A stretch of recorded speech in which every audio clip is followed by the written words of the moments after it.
Hey, sweetie, I just wanted to ask if you remembered that it was your parents' anniversary today.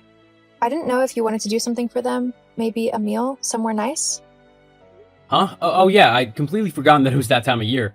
Yeah, a meal somewhere nice sounds good. Could you set it up with my mom? I'm a bit busy at the moment, so I don't have time to message her and sort out all the details. Oh, Really?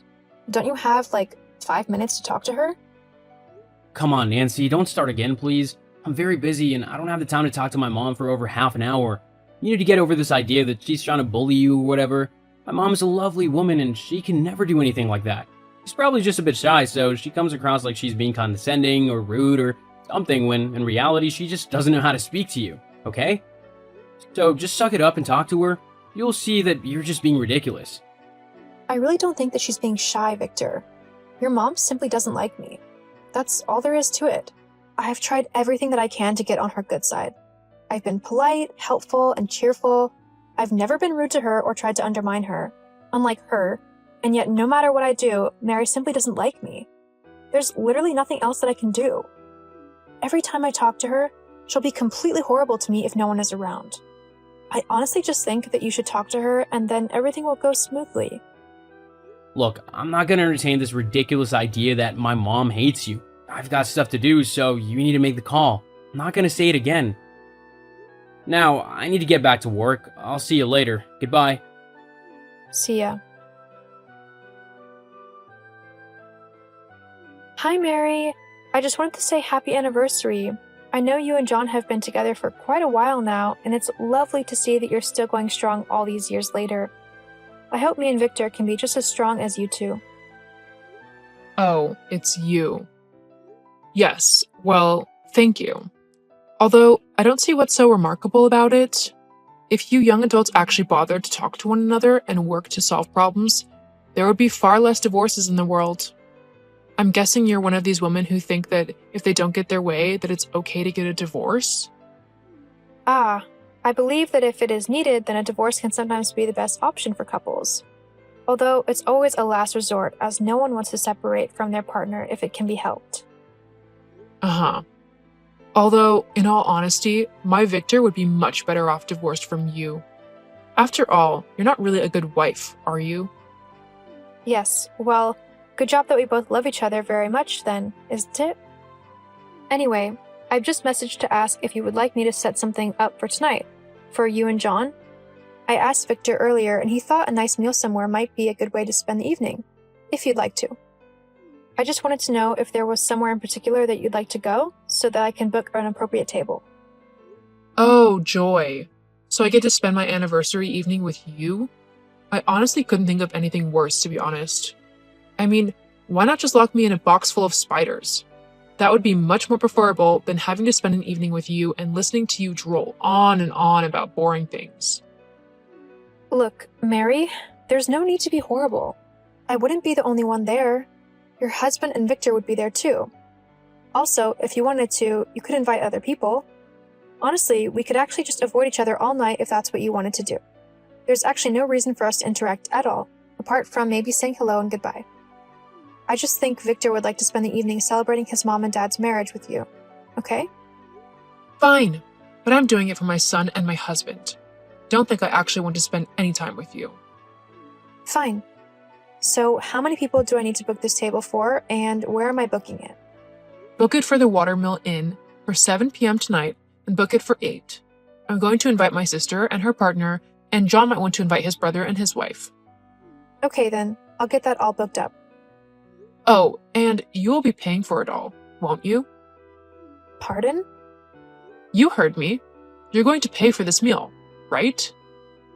Well, I mean, I'm sure me and Victor can cover you and John as well as our own meals. I'm pretty sure that Victor would be more than happy to do that as a present to you too. But there's no way that we could afford 4 more meals on top of that. It would simply be too expensive. Well, that's not any good.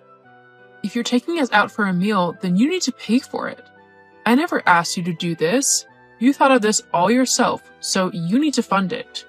You can't just pay for yourself and mine and John's meals and leave out the others. That would be incredibly rude. I mean, do you want it to look like I'm snubbing them? No, of course not. I don't want your sister and brother-in-law to think that you're purposely being rude to them, but the fact is that Victor and I simply couldn't afford to pay for 8 people's meals. I mean, if each person's meal equals roughly $40, then that would be $300 on one meal. That's simply far too much money for us to be able to afford.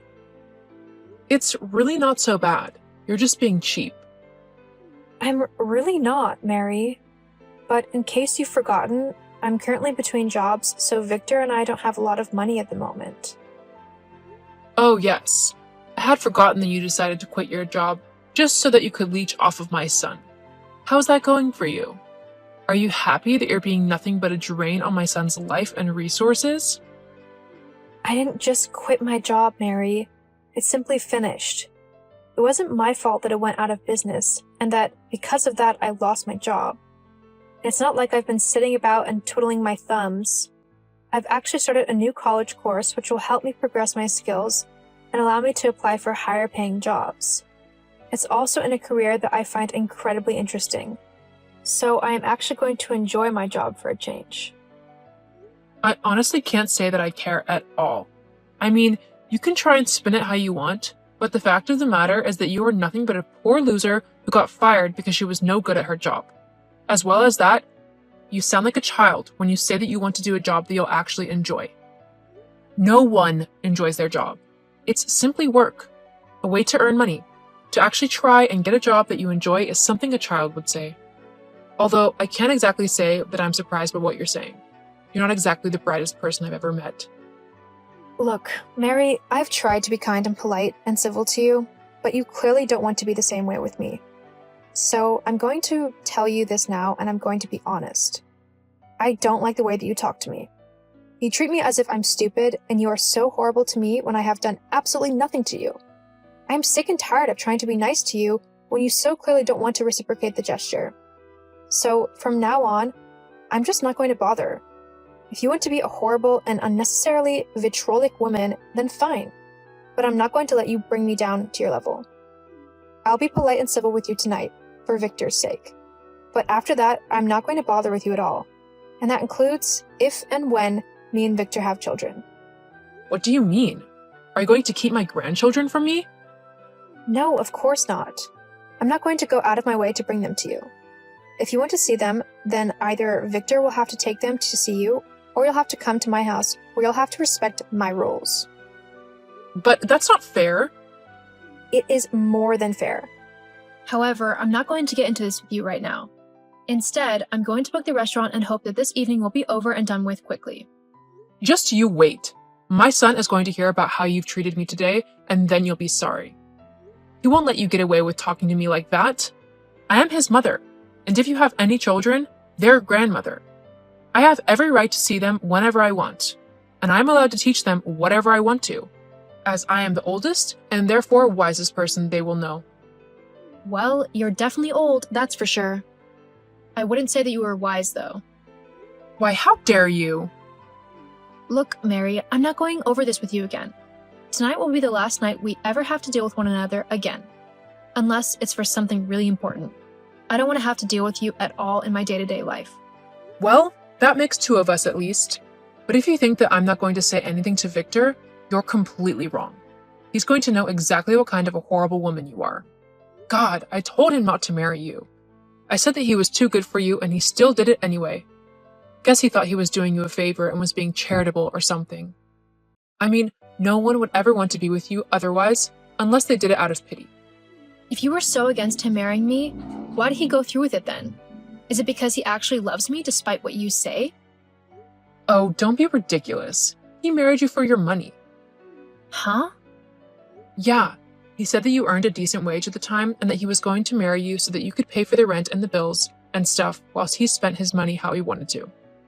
But now that you're out of work, he's the one who's been stuck working a job he hates just so he doesn't wind up on the streets. Honestly, you need to take better care of your husband, Nancy. My son deserves much more than what you're currently offering him. Well, I think I'll be having a little word with Victor about all of this. For now, I'm going to go. I will see you later tonight, Mary, and that will hopefully be the last time for a while that I will see you. Likewise. Nancy, we clearly need to talk. The way you've acted tonight is simply not okay. You can't just storm out of a restaurant like that. You made me look like a complete idiot. I'm the one who's acted horribly? Were you at the same table I was? Your mom was the epitome of vile. She was laying into me and bullying me so much that I actually almost cried. Oh, you're overreacting. Just because she might have said a few things that you didn't like the sound of, doesn't mean that she was being horrible. You can't just handle being told the truth, that's all. The truth? You think it's true then? That I'm a horrible wife who can never do anything right and who would be better off gone? Well... Nice. Thanks for that, Victor. I'm only your wife. Then, well, I'm tired of sugarcoating it for you. Sugarcoating what? Well, I'm tired of you. You're not a good wife, and I'm sick of funding everything for you. I mean, honestly, you've been out of work for ages now, and I'm tired of having to pay for everything. I have no money to buy things for myself anymore. Well, that's just kind of what being in a relationship entails. We'll have to be there for one another and look after each other when we need to. I mean, I looked after you when you were out of work. I paid for everything you wanted, along with the bills and the rent on the house. I think you can help out a little bit at the minute. Well, I don't care what you think. I don't want to be spending all my money on boring things, so I'm not going to. What do you mean? I'm not going to bother spending any more money on you and whatever you want. I'm just going to go and have fun doing what I want. But you can't do that. We have bills to pay and stuff. Nope, you have bills to pay. I have some brand new shoes to go and buy. Why are you being so obstinate? I thought we were in this together. Well, you thought wrong. My mom's hoping you'll become the perfect wife, but you're far from it. It was hilarious to hear it go off on you. Right. I've had enough. Leave my house immediately. Huh? You want to go off and tell me that I'm not a good wife? Well then fine. I'm done being your wife then. Done being my wife? Yep. I was waiting to see how you would treat me. What with how your mom was acting towards me as well. I wanted to see if you would back me up and stop your mom from being such a bully, but instead, you decided to be vile to me as well. Not to mention that I also know all about your girlfriend. My... What? What are you on about? Oh, you know Clara? The woman you've been cheating on me with? That's who I'm on about. How did you... Your mom told me. During one of her rants where she was belittling me again, she let slip that you've been seeing someone else behind my back, saying that she can't wait for this other woman to become her daughter-in-law instead of me. So, I decided to look into it, and she was telling the truth. I've just been waiting to see if you would actually man up and tell me yourself. I guess I was hoping too much from you there. Well, whatever, it doesn't matter. I don't want to be with you anymore anyway. Uh-huh, whatever. However, because I am the one whose name is on the house lease, I'm the one who gets to decide who lives in it and who doesn't. And I really don't want you living with me anymore. You can go and stay with your new girlfriend. But the house is mine.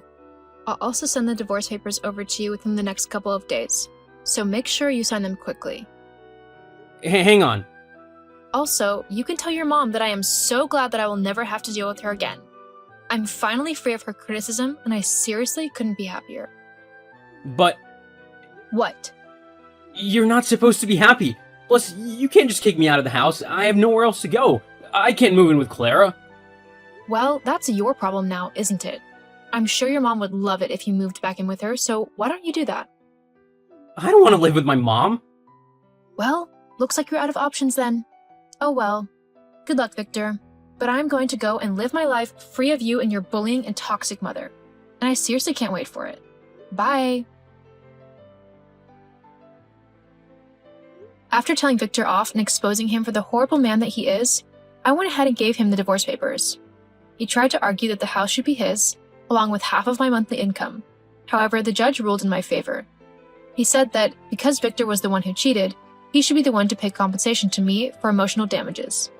I mean, I wasn't too broken up about it, but I am happy for the extra little bit of money. Since then, Victor and Clara broke up, and he has had to stay with his parents whilst he tries to save up for a house. Can't say I envy him there. As for me, I found a job which is perfect for me. After graduating college, I was able to get a graduate job at an archaeologist firm, and since then, I've worked my way up the ranks a little bit so that I'm earning a decent amount of money. Whilst I might have lost my marriage, it wasn't really one worth mourning considering how he treated me. So I'm more than happy to go out into the world and find someone who is going to treat me right and like how I deserve.